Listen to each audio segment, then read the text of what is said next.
Sisingin sa lahat mula sa simulan sa labi kong paglaw.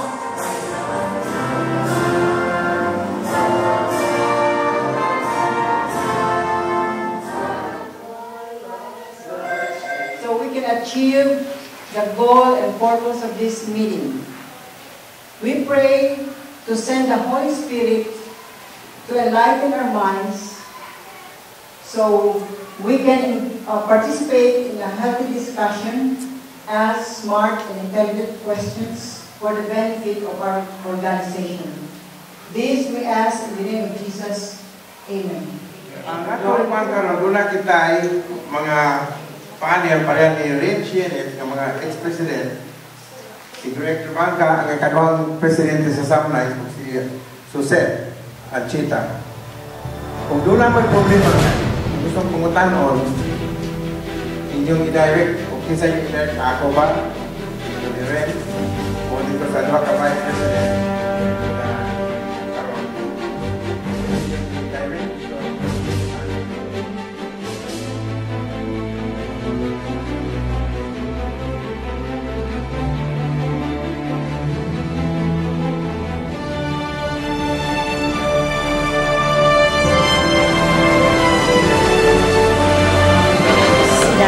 The nomination is officially closed.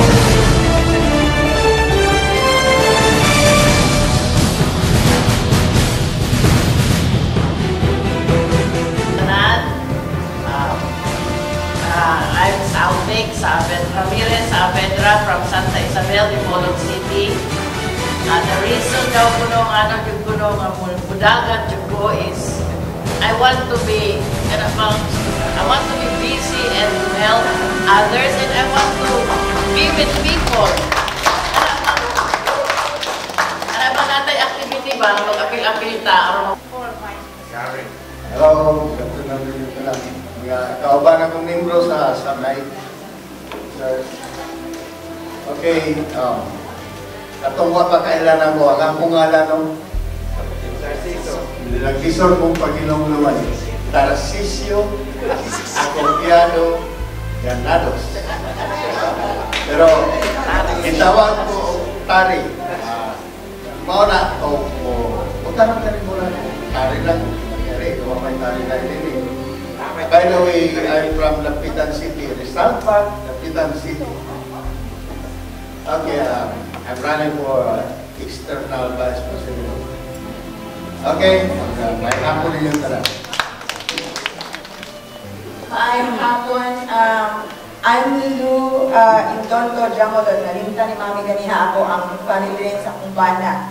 I'm originally from Calamba, Misamis Occidental, and I got married to a Dipulognon, Jamolod, nga taga-kapitan ko, nadapod ni karon sa Calamba. So narin din sa Sambuanga del Norte na nagpuyo.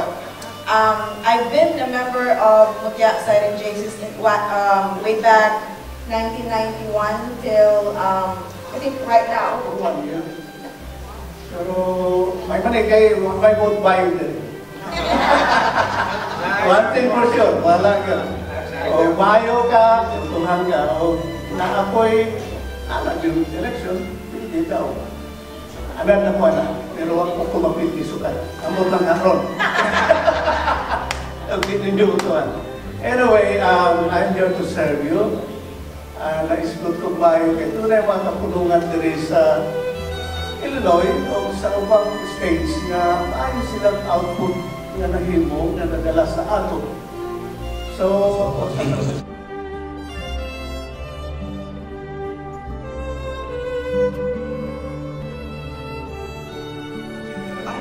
April 4, 2012, the letter is individually addressed. Dear whoever is the veteran, as Attorney General of the State of Illinois, it is my honor and privilege to thank you for your service and valor in defense of liberty as we commemorate the 70th anniversary of Bataan.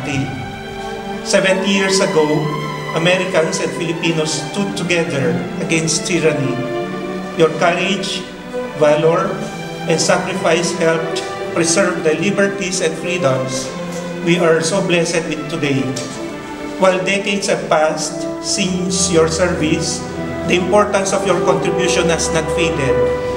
You and your fellow service members earned the right to be called the greatest generation. Palakpakan po natin. The one receiving the personal letter is Miss Irma, the daughter of veteran Crisostomo Leguía.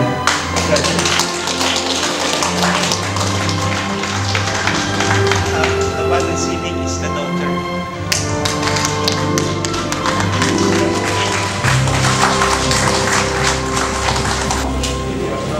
Congratulations. Good. Alikay, Dr.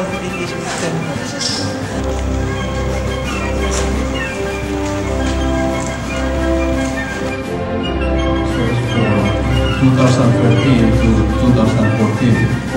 For President now, Senate 43.